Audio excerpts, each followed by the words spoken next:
আসসালামু আলাইকুম। আপনি কি জানেন ফুটবল ইতিহাসের সবচেয়ে বেশি ব্যালন ডিওর জয়ী ১০ জন খেলোয়াড় কারা? অনেকেই ভাবেন রোনালদো ১ নম্বরে, কিন্তু আসলেই কে? চলুন দেখে নেওয়া যাক।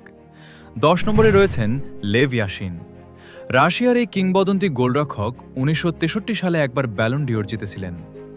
৯ নম্বরে রয়েছেন জর্জ বেস্ট। উত্তর আয়ারল্যান্ডের এই তারকা ১৯৬৮ সালে একবার ব্যালন ডিওর জেতেন। ৮ নম্বরে রয়েছেন পাওলো রোরোসি। ইতালির এই স্ট্রাইকার ১৯৮২ সালে একবার ব্যালন ডিওর জিতেছিলেন। ৭ নম্বরে রয়েছেন মাইকেল ওয়েন। ইংল্যান্ডের এই তারকা ২০০১ সালে একবার ব্যালন ডিওর জেতেন। ৬ নম্বরে রয়েছেন মার্কো ফন বাস্তেন। নেদারল্যান্ডসের এই কিংবদন্তি ৩ বার ব্যালন ডিওর জিতেছেন। ৫ নম্বরে রয়েছেন মিশেল প্লাতিনি। ফ্রান্সের এই কিংবদন্তিও ৩ বার ব্যালন ডিওর জিতেছেন। ৪ নম্বরে রয়েছেন ইয়োহান ক্রুইফ। নেদারল্যান্ডসের এই কিংবদন্তি ৩ বার ব্যালন ডিওর জিতেছেন। ৩ নম্বরে রয়েছেন Marco van Basten, Johan Cruyff ও মিশেল প্লাতিনি। ৩ জনই ৩ বার করে এই পুরস্কার জিতেছেন। ২ নম্বরে রয়েছেন ক্রিস্টিয়ানো রোনালদো। পর্তুগালের এই সুপারস্টার ৫ বার ব্যালন ডিওর জিতেছেন।